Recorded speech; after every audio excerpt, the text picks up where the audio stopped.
In today's video, I'm going to teach you how to create a filter in Jira step by step.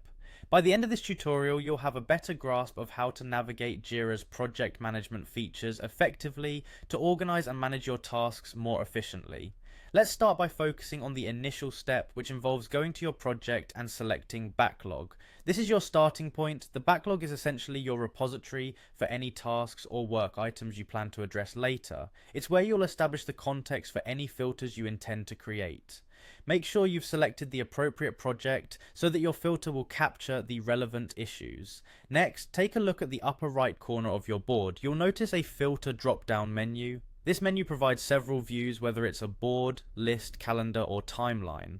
Selecting this will be your gateway to customizing how you see your project's data. This feature allows you to refine what you see based on specific criteria or statuses. It can be very beneficial if you are dealing with a large volume of issues. Continuing on, click the three dots located in the top right corner. This small but significant icon will offer additional options.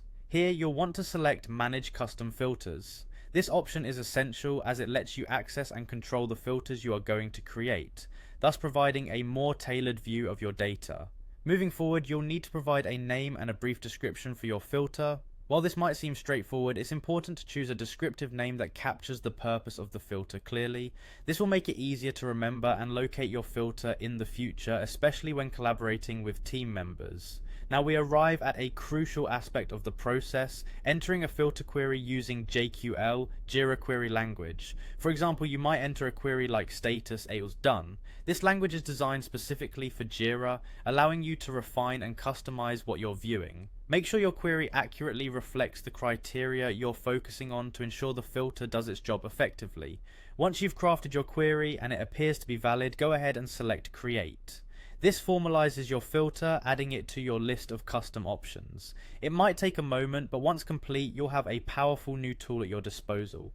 Finally, it's time to test out your new custom filter on your board. Navigate back to your board and apply the filter to see it in action. This verifies that everything is set up correctly and that the filter accurately reflects the data you want to isolate and manage. By following these steps, you can create effective filters in Jira, making your project management process smoother and more efficient. Thank you for following along, and I hope this tutorial has made creating customized views in Jira clearer for you, or